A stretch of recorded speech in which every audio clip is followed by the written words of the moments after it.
Hi everyone, welcome to my channel. Extramarital affairs বা বিবাহ বহির্ভূত সম্পর্ক কি আজকাল অপরাধ? এর উপরে সুপ্রিম কোর্ট কি বলেছে?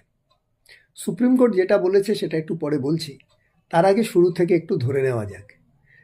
আমাদের ভারতবর্ষে যে ভারতীয় দণ্ডবিধি কার্যকরী ছিল, যেটাকে ইন্ডিয়ান পেনাল কোড বলা হতো, সেই ইন্ডিয়ান পেনাল কোডের মধ্যে 497 আইপিসি বলে একটা সেকশন ছিল, যেটাকে অ্যাডাল্টারি বলা হতো।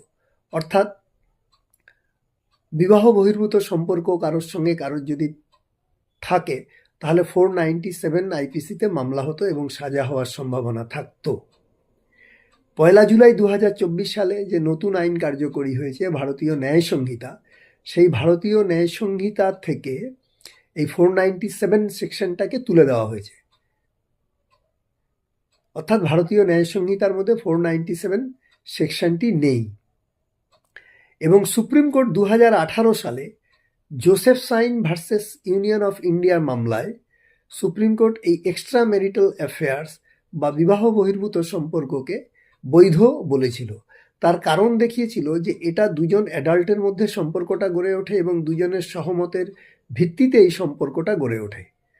তাহলে বর্তমান দিনে মানে ভারতীয় ন্যায় সংহিতা অনুযায়ী এক্সট্রা ম্যারিটাল অ্যাফেয়ার্স বা বিবাহ বহির্ভূত সম্পর্ক অপরাধ না হলেও সেটা হিন্দু ম্যারেজ অ্যাক্ট অনুযায়ী কিন্তু ডিভোর্সের গ্রাউন্ড। কারণ section 13 of the Hindu marriage act অনুযায়ী এই বিবাহ বহির্ভূত সম্পর্ক ডিভোর্সের একটা শক্ত গ্রাউন্ড। এই এক্সট্রা ম্যারিটাল অ্যাফেয়ার্সের উপরে হিন্দু ম্যারেজ অ্যাক্ট অনুযায়ী ডিভোর্স হতে পারে। কাজেই এটা একটু মাথায় রাখবেন। আমার এই চ্যানেলটি বেশি করে সাবস্ক্রাইব করুন, তাহলে আইন সম্পর্কে অনেক কিছু জানতে পারবেন। নমস্কার।